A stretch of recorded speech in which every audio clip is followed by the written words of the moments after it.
Yes, hello guys. Now again come to the point. Arithmetic progression. In previous video we have discussed about the introduction of arithmetic progression. But now directly I am coming to the point, and the point is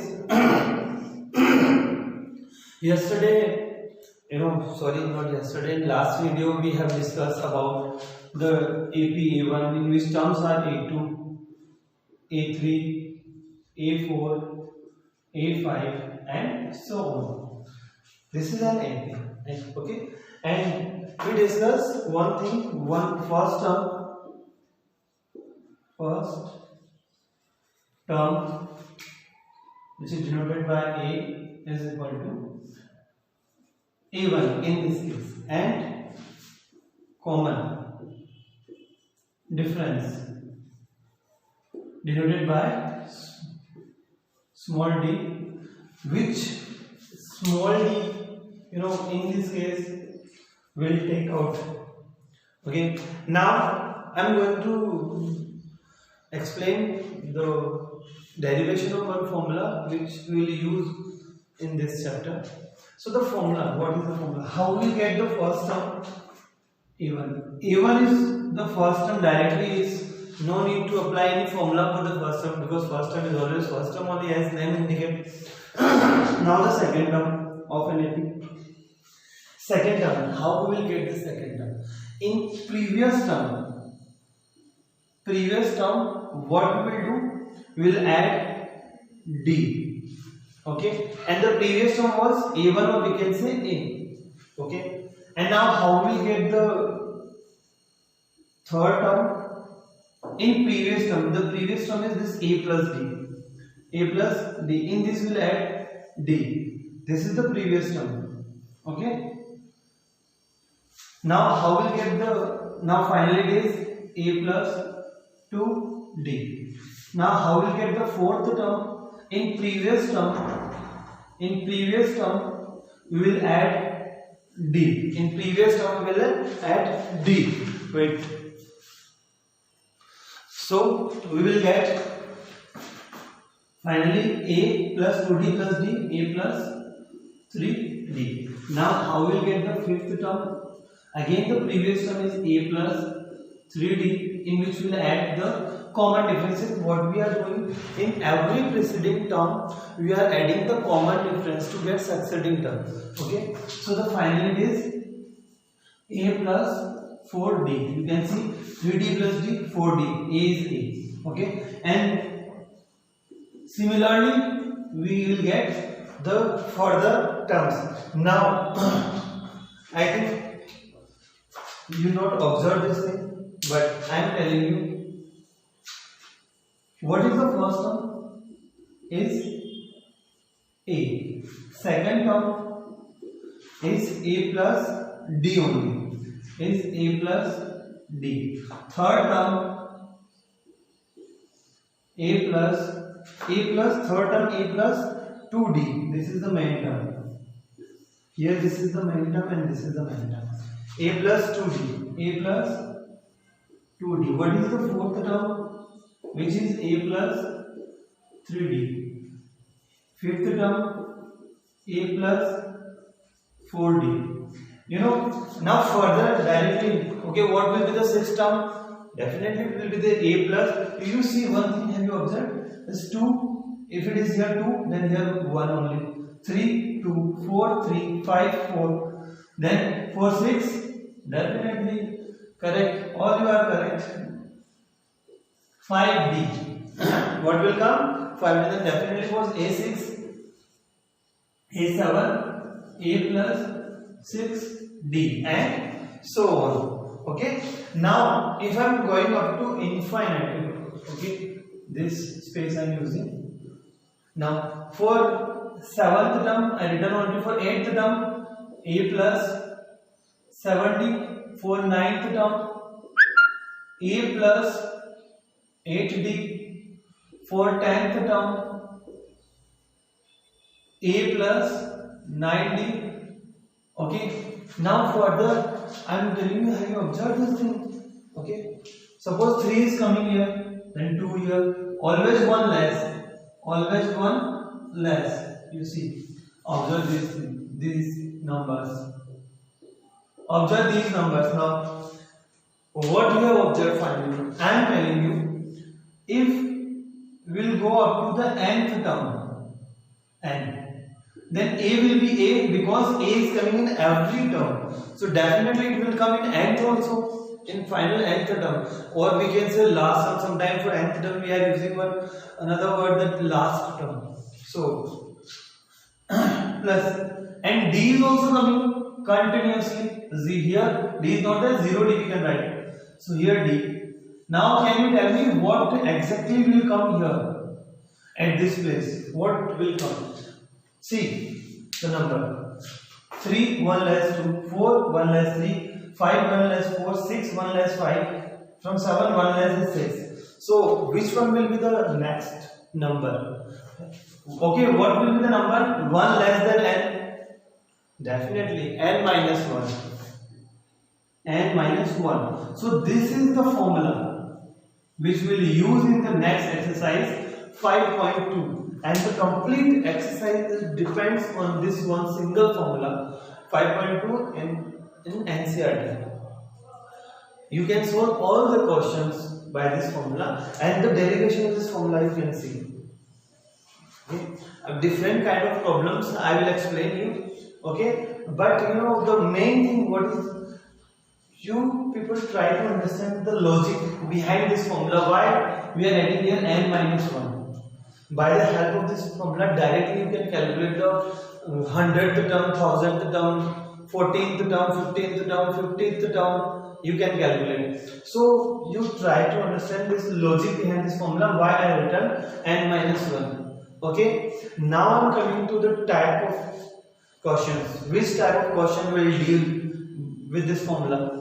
Okay, so the questions are, generally the questions are very simple. Okay, because this exercise is only simple. But the question types, many types of questions are there in your books.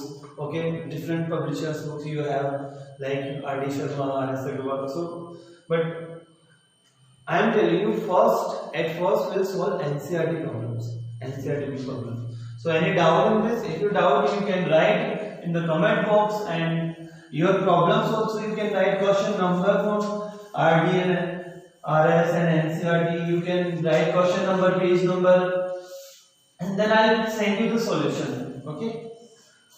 Now the type of the question. First, the general question coming that suppose in this formula, and I am writing the formula. n is equal to a plus n minus 1 into d. You see, in this formula, okay, how many unknowns are there? 1, 2, this n, all are unknowns. 3 and this 4. Now 1, 2, 3, 4 unknowns are there. If any question will give you out of 4 any 3 unknowns, then and definitely will ask the 4th one. Okay, so by the help of this formula we can calculate easily. I am giving you an example. This example, you see. Okay, the given in question a is equal to 8 minus 18. A is equal to minus 18, and d is not given. Question is asking about the d common difference. Okay, but n and an is also given. N given 10, n given 10, and an given 0. An given 0. Out of all the 4 unknowns, we have 1, 2, 3 unknowns, and 1 we need to calculate this d. So how we will calculate? Directly we will place all the values in this formula and we will calculate. So I am giving you the solution of this. First of all, we will mention the formula. An is equal to a plus n minus 1 into d. Okay, now all the values I am going to place in this. So 0 is equal to minus 18, n given, n which is 10, minus 1 into d. D is unknown, so we will write d only. Now this minus 18 I am transferring this side, then it will be plus 18 this side. So no need to mention the sign. Okay, and here 10 minus 1 9 d. 10 minus 1 9 d. So here the d is 18 upon 9, which is coming 2. D is coming 2. This is our final answer. This is our final answer for this question. You know, like this question you will see in this exercise, most of the questions depends on this. Not all the questions are depends on this formula, but you know, little bit of differences is there in the questions. Sometimes question will ask en, nth term. Sometimes question will ask a and d. You know, here maybe you will get AP or not get, but here you see in this question AP is not given directly. And okay, basically I am telling you, most of the students having doubt in an and n. What is the difference between en and n? I am telling you, suppose I am writing AP 2, 4, 6, 8, 10. Okay, this is one AP I am writing. I am giving you example. Why? Because you know, students are not here, definitely they will ask the question. So actually, what is the difference between an and n? Okay, so an and n. An is that nth term, like it can be a n first term, second term, third term, fourth term, fifth term. So we will talk about, suppose I am talking about the A2.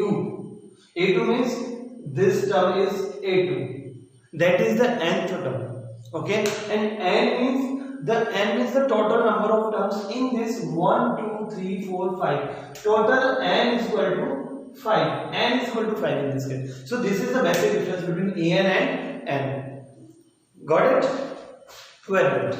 So in difference between an and n is this. An is stand for nth term.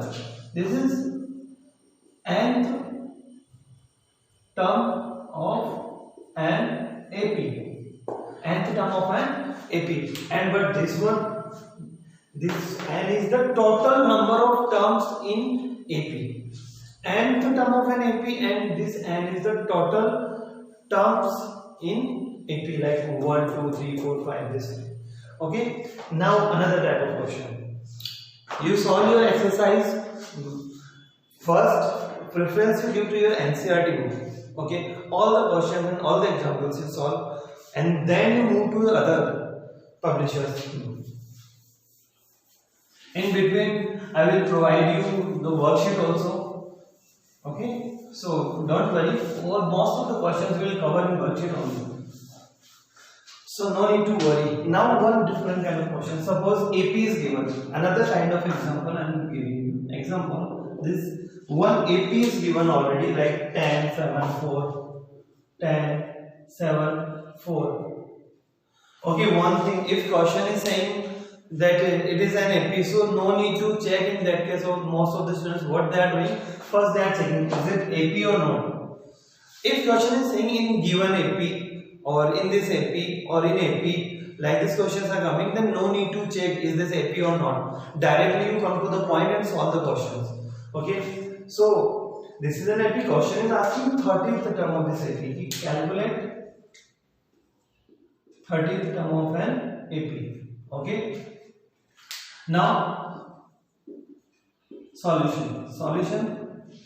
What is solution? I am telling you the first of all we will write already question given A30 means 30th term, or we can say last term we need to calculate. Means A value from this question is 10. No doubt first term always. Okay, and the D will be 7 minus 10. Why not 10 minus 7? 7 minus 10. Before I said in AP, the difference in succeeding term and preceding term. Okay, so this is this difference we need. Every succeeding term, from every succeeding we subtract preceding term. So we will get minus 3. Okay, and n is equal to 30. If you are saying the not given n, you see this is denomination is an, and an at the place of n, what is there? 30. So n will be 30. Now I will write the formula. An is equal to a plus n minus 1 into d. Whatever we have, we will place in this, and unknown will leave as usual. An value not given. It means a 30 we have to calculate. A value 10 plus n minus 1. N already given 30 directly. Why I will write again 30 minus 1 directly? I am writing 30 minus 1 29 into d. D is coming minus 3. D is coming minus 3. Now A30. All of you just calculate. 10 seconds I am giving you. You calculate and then I will tell you answer. Directly answer I will write. This calculation, in my classes I am not solving the calculation. So I am giving you 10, you solve.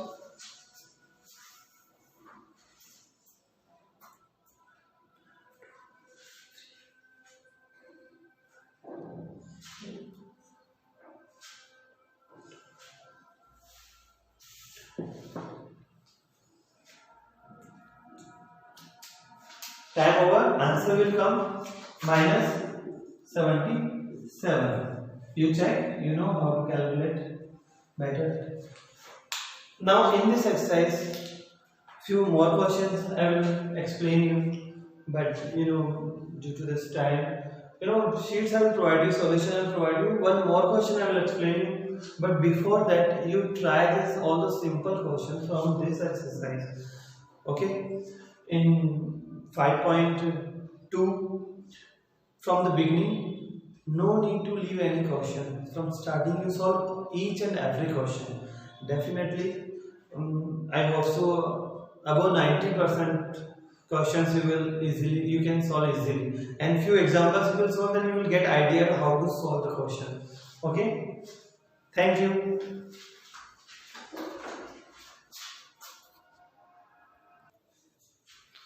Okay, now one more example on this formula, and then afterwards we will go to the next exercise. Okay. The question is this: how many 3-digit numbers are divisible by 7? How many 3-digit numbers are divisible by 7? Okay, so first of all of you know the 3-digit numbers. So, see, very important question is how many 3-digit numbers are divisible by 7? So 3-digit numbers start from 100, 101, 102, and the last 3-digit number is 999. But they are not divisible by 7. So what we need according to the our requirement, our main, this is also AP, but there is no need of this AP. We need the AP, which is the first 3-digit number is divisible by 7. That is 105. You check, if you divide by 100, then definitely 2 will be less, 98 will be there, 2 will be remainder. So in 2 you add 5 to make 7, then 107. The next number, now you 7 add and you will get the next number 112. Okay, no issue. Now which number will be the last? If you will divide this 999 by 7, then remainder will come 5. So 5 remainder you will leave. So rest number is 994, which is 3-digit number divisible by 7. Now this is our required AP. Okay, this is not required AP. This is all 3-digit number, but this is 3-digit which divisible by 7. 3-digit is divisible by 7. Now in this AP, come to the point. What we need to calculate? Tell me first. According to the question, how many? How many means we need to calculate the number of terms in this 1, 2, 3, 4, up to how many there are. So we need to calculate the n. And what is given in this question? According to the question line is word that problem. Okay. So AP is not given. We have generated AP. Okay. According to the data given. So A is equal to 105 and D no need to calculate directly 7 is divided because they are divisible by 7 and we are getting 7 each. Okay, no doubt. And nth term, last nth term given, we don't know the value of n, so we will write nth term only 994. And now as usual formula we have to mention each and every constant. An is equal to a plus n minus 1 into d. Okay, an is equal to a plus n minus 1 into d. An, what is the an? An, just now we have to calculate, sorry, an value already given 994 is equal to a value 105 plus n we don't know, we are calculating for this only, but d is we know 7. Okay, now transfer 994 minus 105 is equal to 7 into n minus 1. You can multiply 7 also by this, and this is the equation how to solve, all of you know very well. Now what will be the number? 889, subtract 5, then 9, 8, 9 is equal to n 7 into n minus 1. Now by divide by 7, n minus 1 value you will get 889 divided by 7, n minus 1 is equal to, n minus 1 is equal to, you will get 127. Finally n is equal to 127. Now transfer this one, that side plus 1, so n is equal to 128. Now I am telling you this is our answer, but we will not write here answer. We will not write because we will complete the question with one statement. So 128 numbers are divisible by 7. 3-digit numbers which are divisible by 7. This is the question, and I don't think so after this you will feel that you will face any problem in this chapter. So my suggestion is this: you solve all the questions of 5.2, and as soon as possible I'll tell you the next step of this chapter, that is the sum of n terms, in which we will discuss about sum of n terms, as in sum of first n terms. So first you solve this 5.1 and 5.2, and then afterwards we will discuss. Okay, thank you guys.